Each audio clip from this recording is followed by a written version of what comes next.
وَلَقَدْ خَلَقْنَا الْإِنسَانَ مِنْ صَلْصَالٍ مِّنْ حَمَإٍ مَسْنُونٍ۔ اب یہاں یہ سمجھایا اس دوسرے رکوع کے اندر حضرت آدم علیہ السلام اور شیطان کا تذکرہ آیا۔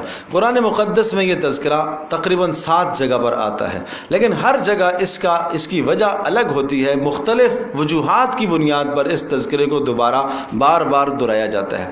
کہیں اس لیے آیا ہے جیسے کہ سورۃ البقرہ میں ہے، وہاں اس لیے آیا اذ قال ربک للملائکۃ انی جاعل فی الارض خلیفہ، اللہ نے انسان کو زمین کی خلافت عطا فرمائی ہے، اور اس خلافت میں یہ شیطان ازل سے تمہارا دشمن ہے، تمہیں اس میں یہ مسئلے کرے گا اور تمہارے سامنے جو ہے وہ روڑے اٹکانے کی کوشش کرے گا۔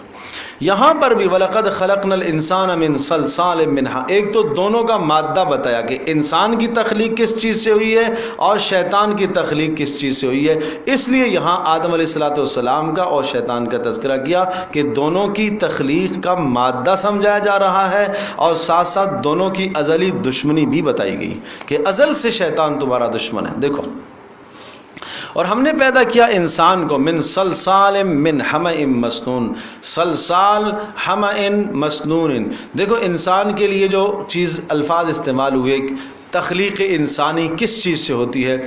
نمبر 1 تراب، نمبر 2 طین، مٹی۔ تراب بھی مٹی کو کہتے ہیں، طین یہ بھی مٹی لیکن جس میں پانی ملا ہوا ہو، کیچڑ کی طرح، گارا جس کو آپ کہتے ہیں، طین۔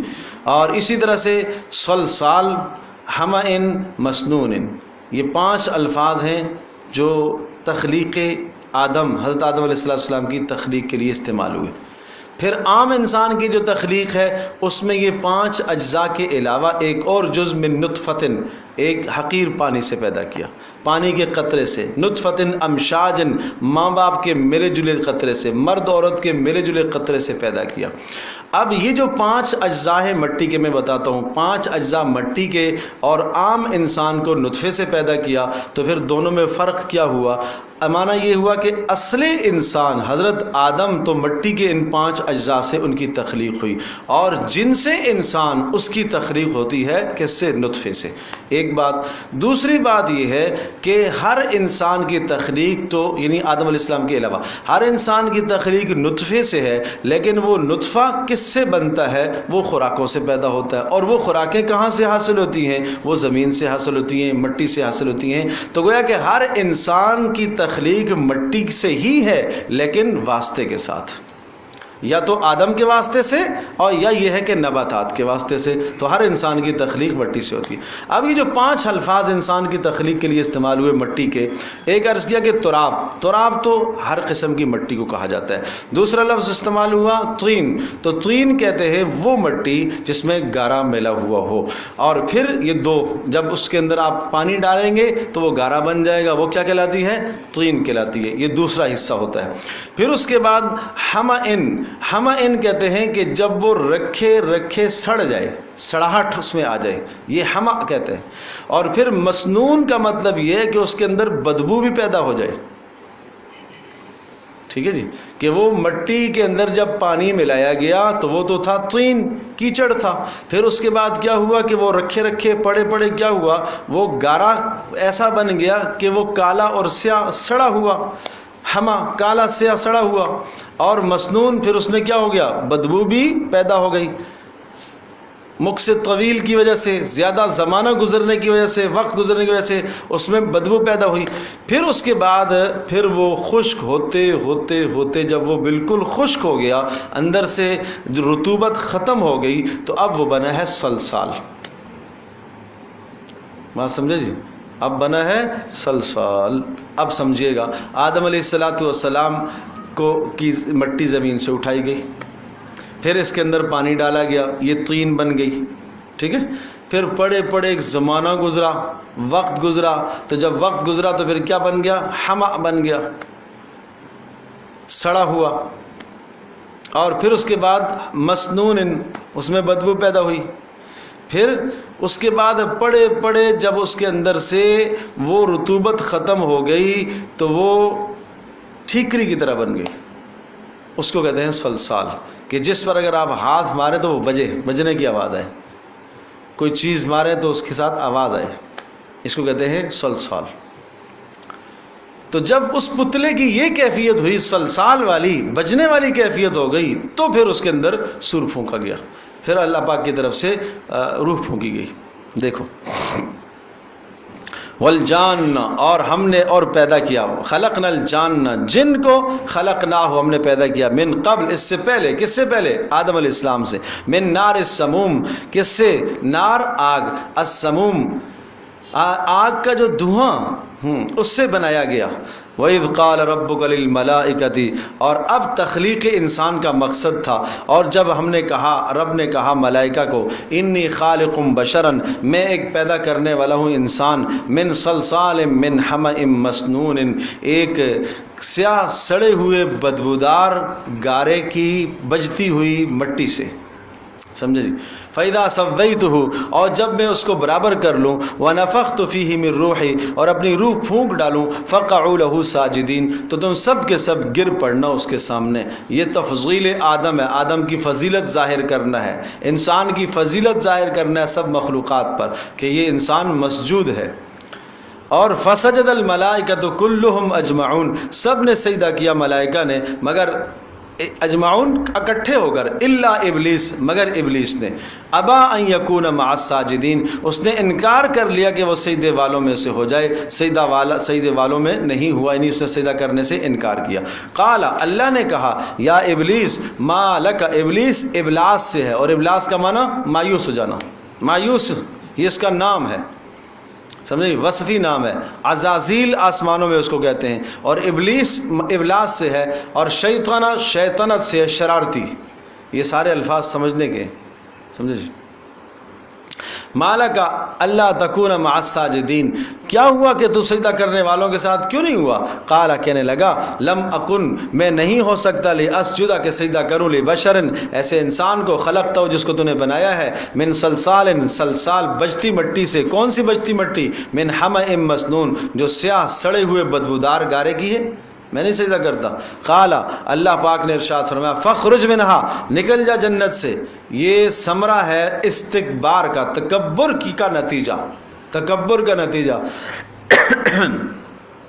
فإنک رجیم، بات سمجھے گی؟ تو شیطان کو جنت سے جو نکالا گیا، یا اس کو اللہ تبارک و تعالیٰ کی طرف سے ناراضگی اور لعنت کا جو یہ حصہ ملا، کس بنیاد پر ملا بھائی؟ جی، تکبر، یہ لفظ آپ کہیں گے تکبر ہے، حسد تھا اس کو آدم علیہ السلام سے، تکبر ہوا، تو یہ سب سے پہلا گناہ ہے، سب سے پہلا گناہ کبر، اور یہ حسد کی بنیاد پر کہ اس کو اتنا مقام کیوں مل رہا ہے، میں اس سے بہتر، نفس سجدہ کے ترک کی وجہ سے نہیں ہوا، یہ تکبر کی وجہ سے، استکبار کی وجہ سے۔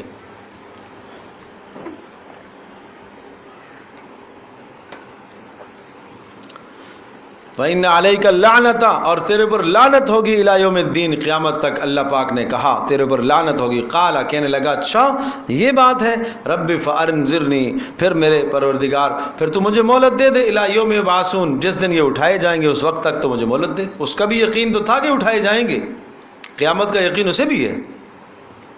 قال، اللہ نے کہا ٹھیک ہے، فَإِنَّكَ مِنَ الْمُنذَرِينَ، تجھے مہلت ہے، جا، لیکن یہ مہلت الی یوم الوقت المعلوم، ایک متعین دن تک، ایک متعین دن تک ہے، یعنی نفخہ اولا، پہلی سور پھونکے جانے تک تجھے مہلت ہے، اور تیری ذریت کو مہلت ہے، جو کرنا ہے کرو۔ یا تجھے مہلت ہے، ہر آدمی کے حق میں تجھے مہلت ہے اس کی موت تک، موت سے پہلے پہلے جب وہ توبہ کرے گا میں اس کی توبہ کو قبول کروں گا۔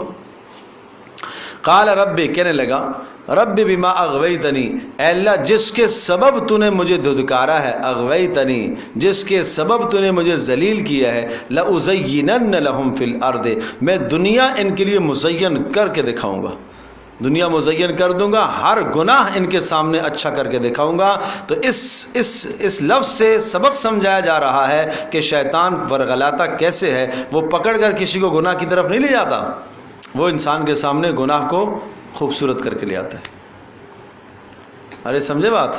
ہاں بس ایسے ہی مثال سمجھ لو نا کہ ایک شخص کے سامنے زہر جناب ایک خوبصورت کسی برتن میں پھول میں اور اوپر جناب سونے کی چاندی کی کلی چڑھا کر اس کے سامنے زہر لایا گیا ہو، خوشبو بھی لگائی ہو، کھانے کی خوشبو بھی اس کے اندر سے آ رہی ہے، بڑی اچھی خوبصورت خوشبو اور اچھی خوشبو آ رہی ہے، اور جی تو چاہتا ہے اس کو کھا لے، لیکن بتانے والا بتا رہا ہے کہ یہ زہر ہے، یہ ہے زہر۔ کھجور کا دانہ ہے، بڑا عمدہ ہے، بتانے والا بتا رہا ہے اس کے اندر زہر ڈلا ہوا ہے۔ تو سمجھدار آدمی ہوگا تو اس کے حسن کو نہیں دیکھے گا، حقیقت کو سمجھے گا۔ بالکل اسی طرح سے اس دنیا کے اندر کیا ہے کہ شیطان ہر گناہ کا راستہ آدمی کے لیے مزین کرتا ہے۔ اللہ اکبر، اللہ بہت غنی ہے، اللہ بہت بڑا ہے، سبحان اللہ سبحان اللہ۔ وَلَأُغْوِيَنَّهُمْ أَجْمَعِينَ، اور میں ضرور ان کو بہکاؤں گا۔ اچھا لیکن میرے بہکاوے سے محفوظ کون ہو سکتا ہے؟ إِلَّا عِبَادَكَ مِنْهُمُ الْمُخْلَصِينَ، جو آپ کے مقرب ہوں گے، جن کو آپ چن لیں گے، بس وہ ان کو وہ میرے بہکاوے میں نہیں آئیں گے۔ تو پھر ہمیں کیا بننا چاہیے؟ مخلص بننا چاہیے نا، اللہ کا مقرب بننا چاہیے، تاکہ شیطان کے بہکاوے سے ہم بچ سکیں۔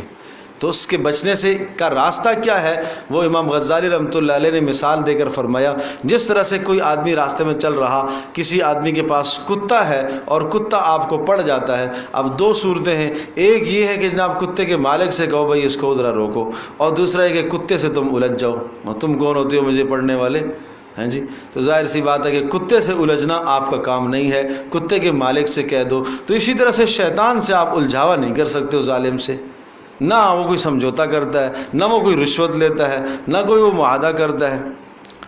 تو اس کا جو مالک ہے اللہ، اسی سے تم پناہ مانگو، اسی کی حفاظت میں آ جاؤ۔ اعوذ باللہ من الشیطان الرجیم، اسی لیے کہا گیا کہ میں پناہ میں آنا چاہتا ہوں شیطان مردود سے۔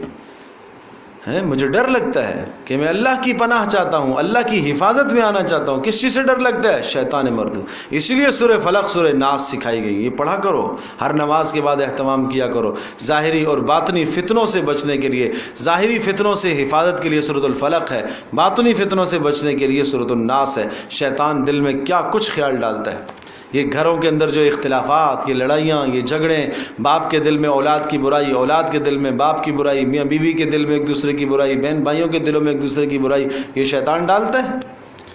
وہ ظالم تو اپنا کام کرے گا، وہ مزین کرے گا، وہ مزین کرے گا تمہارے سامنے، باطل بات کو مزین کرے گا۔ ہاں تمہیں اب کہنا چاہیے یہ بات، اس کو کہو، طنز کرے گا، طنز تمہارے سامنے اچھا کر کے دکھائے گا، غیبت تمہارے سامنے اچھی کر کے دکھائے گا، ہر گناہ کا کام تمہارے سامنے اچھا کر کے دکھائے گا، یہ اس کا کام ہے۔ لیکن عقل مند آدمی کو سمجھنا چاہیے کہ میں کس کام میں لگا ہوں۔